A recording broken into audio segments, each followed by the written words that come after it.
This podcast is sponsored by The Healthy Hippie.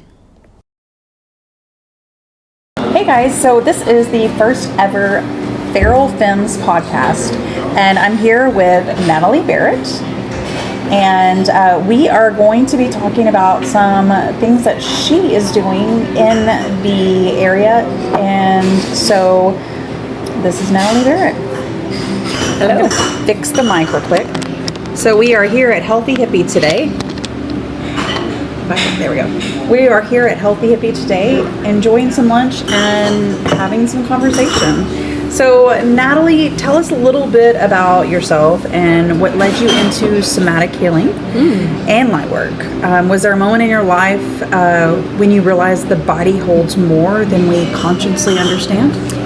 Yeah, great question. So a little bit about me. I moved to this area just a few years ago. I was looking for a fresh start after a very, very messy divorce and a lot of trauma in my body, a lot of autoimmune conditions. I was diagnosed with fibromyalgia, psoriatic arthritis, rheumatoid arthritis, chronic migraines, chronic fatigue syndrome, and probably 5 more other things, but they're not important. Oh, wow. So when I realized that the body really kept the score was just a couple of weeks after my ex-husband moved out of the house, and the body pain went down probably about 70%. And that's when I realized, holy crap, I have been holding on to all of these things in my body and it's made me sick. So I knew that I wanted to do something completely different, and one day I saw an ad for an energy healing program and I went for it. It was a year-long course, and then I went in person to Bali and learned some energy healing. But that was just the beginning of it. And I really just wanted to be able to help women, or men too, but mostly women who had gone through similar things, and show them that there was hope and they didn't have to stay sick, they didn't have to stay miserable in their bodies, and that there was a way to alchemize that energy, or, I won't say get rid of it, because we're energy beings, so you can't get rid of energy. Energy is not created or destroyed. So we have to make peace with it, and we have to change the emotions that are attached to the stories that we hold on to, so we can heal those things within our body. Awesome. Yeah. Okay. So, for a woman who has never heard the term somatic healing, how would you explain it simply? Somatic healing. So I will say that the body, or the self, is comprised of mind, body, soul. And so with somatic healing, we are addressing all of those things at once. So we can't separate that. And when we try just to heal the body, we're completely neglecting the spirit and the mind aspect. So it's bringing all of those things into coherence or in alignment, so that way you can alchemize what's in the body. Okay. Now, what does it mean when people say the body can hold emotions or experience? Yeah, so whenever we are dealing with emotions that are lower frequency or negative emotions like fear, anger, anxiety, stress, we are suppressing those things often. So maybe something will happen and we'll just push it down. As women, we just push things down, or we gaslight ourselves and say it's not that bad, right? And we don't give ourselves a proper outlet to actually channel that anger, channel that fear, that anxiety. And so instead, the body holds on to it, and then it turns into illness. So maybe someone has a tight chest, or they get panic attacks, or maybe they have a lot of stomach disorders. It's probably because they're not digesting something. They're not digesting an emotion, or they're holding on to that anxiety, so the chest compensates for it. Okay. And whenever we learn how to deal with those emotions, the body changes. Nice. So suck it up, buttercup is not a very good thing to say to people, huh? No. We have to not ignore our emotions, because our emotions are a guidepost to what's really happening. Okay, so how does light work fit into the healing work you do? Well, what do you mean by light work? Well, some might say physically or emotionally, something that they experience during the somatic session. Well, I don't know. A lot of people might have a different idea of what light work is. Okay. What I think of light work is whenever I'm doing energy work, I mean, I do several different things, but when I'm doing energy work with a client, I'm guiding them through different activities that move sound through the body. So it's a lot of voice activation where I'm getting them to tone while they're breathing. Okay. And then also, as a practitioner, I am channeling light into the body. So what that means is I'm visualizing the highest and brightest pure light. Okay.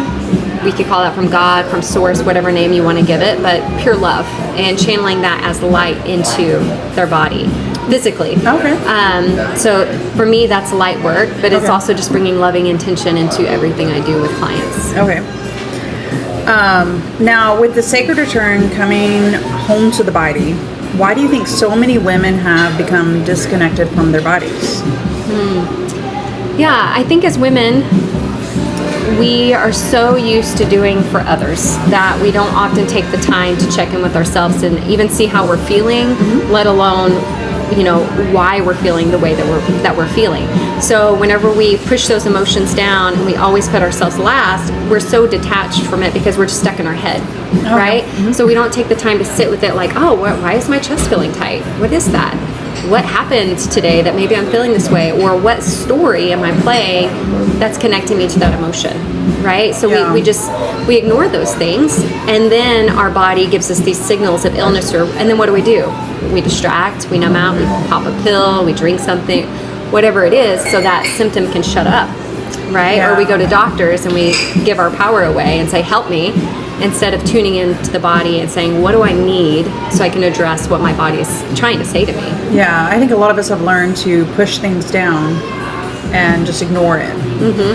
So I definitely understand that. Suck it up, buttercup, right? Yeah, that's, I mean, that's like, my dad used to be like, why are you crying? What's that gonna Yeah, solve? I'll give you something to cry about. Exactly.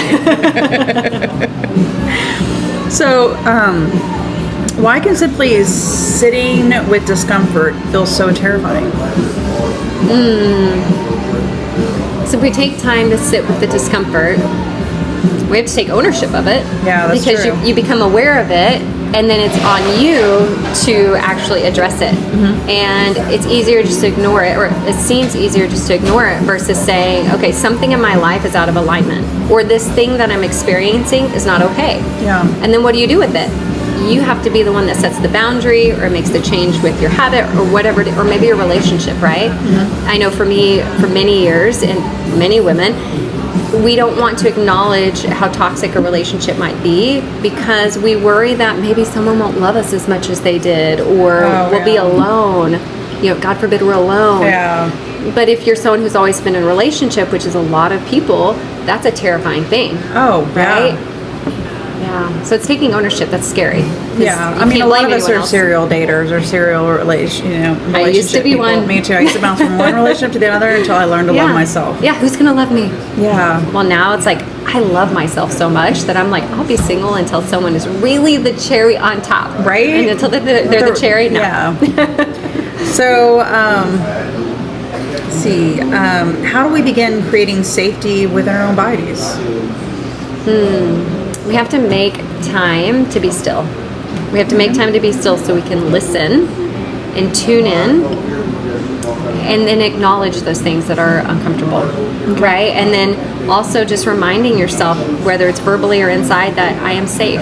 If you're truly safe. If you're not, then that's where you have to have that conversation to make the change. Conversation with yourself first of like, here's what needs to change and here's my Yeah. part in it, because we all have choice. And so often we forget that we have choice and we're just used to doing what we're supposed to or what the expectation was or what we think is going to make the other person happy. You know, so Yeah. being still enough to have that conversation. Yeah. That's very important. Yeah. We don't do it enough. No, we don't. So, what does coming home to yourself mean to you? Coming home to self, that is stripping away all of the labels, all of the should be's this, should be that, the expectations, the societal pressures, and listening to myself on what do I truly want? What do I truly desire? Who am I? Right? Whenever you strip all the things away, who am I? Yeah. And you will never figure that out if you're so busy living according to what you think you're supposed to be, or being in relationship to relationship to, you know, that codependency. Yeah. So coming home is getting back to who you truly are, what you're feeling inside, what you desire, what you don't desire, right? And getting in tune with all of those things, which again requires stillness and really listening. I think a lot of times it's also coming back to your innocent self, the self that you have chose to push away, and like life has really broken. Yeah, like who you were before Yeah. the world came in and said, do this, be this. Yeah, the society has told us that we have to be this way and that way, and and our innocent self is like just living through life, like just really, just enjoying life. I mean, it's just like I saw a girl that going she's going to be a freshman in high school, and when she came in to eat today, like she was in tears, like she was sitting there with her mom, and you can tell there's something going on inherently, because the world has already at freshman in high school beat her down so much to make her so self-conscious about herself. Yeah. And social media is really good about that, isn't it? Oh yeah, it really is. Yeah. And you say the innocent self, I think of it as the authentic self, who you are without the masks. Yeah. Right? Because everyone masks. Oh, and when we start taking those masks off after we've done the work to figure out who we are and what we want, we take those masks off, we shine more of who we are, which gives other people permission to be who they truly are. Yeah. So I see it as an act of courage to actually take that time, become accountable with who you are, what you want, what you don't want, and then being who you are regardless. Yeah. Right? And I think that requires loving yourself. Oh, for sure. Which isn't an easy journey. No, it's not. At all. It took me 2 years. 2 years to really daily, and Same. it's daily. It's reminding yourself, hey, why are you tolerating this? And you're still, even this is years later after I've learned to love myself. Yeah. I come back to it, and like I told you, hey, you know what, they're not giving me the energy I'm giving them. Yeah. Why am I giving them all my energy? Yeah. So you have to be your authentic self, and you have to guard yourself to a point. Yeah. But at the same time, be able to, coincide with that, and just really just basically take yourself and. Yeah. Because if not, and if you're just, I was actually having this conversation with one of my daughters today because she's been guilted by one of the family members of not going to events or things because she doesn't feel comfortable there. Oh, yeah. And she is so good about guarding her peace and not shrinking back and being very authentic. And I told her, if you do something because someone else wants to, well, that's manipulation on your part. Oh, yeah. Maybe from a good intention, but it's still manipulation, just like they're manipulating you by making you feel bad for not doing something they think you should do. Yeah. And then when we do that, we give our power away and we're self-abandoning. And that's not an act of love. No. The biggest act of love is saying, I don't feel comfortable with this. This isn't something that brings me joy. I'm not going to do it. Yeah. Plain and simple. No excuses. You don't have to explain yourself to anybody. Yeah, you just have to. Yeah, and that's another thing I'm always preaching is learn to say no. Yeah. No it's okay to say no. Praise hands. Yeah, it is okay to say no. Yeah. And I think honestly, why we have so many single women these days is because we've learned that are you going to be bringing me chaos or peace? Yeah. And exactly. most of the time they're bringing chaos, and so we're no, I'm going to guard my peace and protect my peace, and I'm just going to do me. Yeah. So. Yeah. It's the biggest act of self-love. Yeah. Okay, so what is one small somatic practice a woman listening can do today? Small. How much time do we have on this one? There's so many things you can do. And it sounds so basic, but you start with breath, and that's getting alone, feeling into your chest or your stomach, whatever feels more comfortable with you. There's so many different kinds of breath work, but taking the time to be quiet and just to breathe. And then when you're feeling tension arise in your body, breathe into that spot. So a lot of us, we feel tension in our chest because we're stressed, and that's where we hold it. Breathing, consciously breathing into that spot and visualizing the breath going to that area. Okay. And then sitting with the feelings that come up. Don't push them down, but actually listen and observe it, and don't minimize it. Okay. So often we just push it away, but actually acknowledge it and allow yourself to feel it without thinking, oh, I shouldn't be feeling this way. Yeah. Allow yourself to feel the emotion, continue to breathe into it. And then there's a bunch of other things you can do, but that's a little bitty thing. Just breathe into that spot and visualize it. Okay. Now, if a woman feels disconnected from herself right now, what would you want her to hear?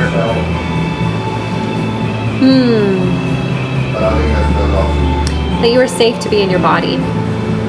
we disassociate and we go out here somewhere, you know, we're thinking all of these other things that we're so disconnected, but we're safe to be in our body. Yeah. And our body is not something to be despised or to be shamed. Our body is our literal vessel of our soul. So the best thing we can do is to love our body regardless of what it is and what we think it should be. Yeah. And then spend the time getting to know it, right? I mean, you can go a lot of different directions with that. But that is with what I talked about earlier, is just getting still, breathing, acknowledging what you're feeling. Because our bodies do so much for us. We wouldn't be able to do anything in this human experience without the bodies. That's what makes us so unique as humans, is we have a physical vessel, and we're not just in their energy spheres out in the ethers. Like, we have a physical body, so we can touch and we can hike and do all of these things, that we eat these foods, you know? Yeah. So we've got to pay more attention to our body and the signals it's giving us, and to love it, regardless of where it is. Exactly. Yeah. I totally feel that there. Yeah. So I want you to finish the sentence. Your body is not your enemy. Your body is Holy. perfect. Yeah. It's holy. It's perfect as it is. It's perfect. Yes. Perfectly and wonderfully made. Yeah, exactly. Okay, well, thank you so much for coming and talking to me today. Now, guys, she is going to be here August the 8th at 8 to 10 8 p.m. portal. Yep, and we're going to be focusing on somatic healing and coming back home to ourselves.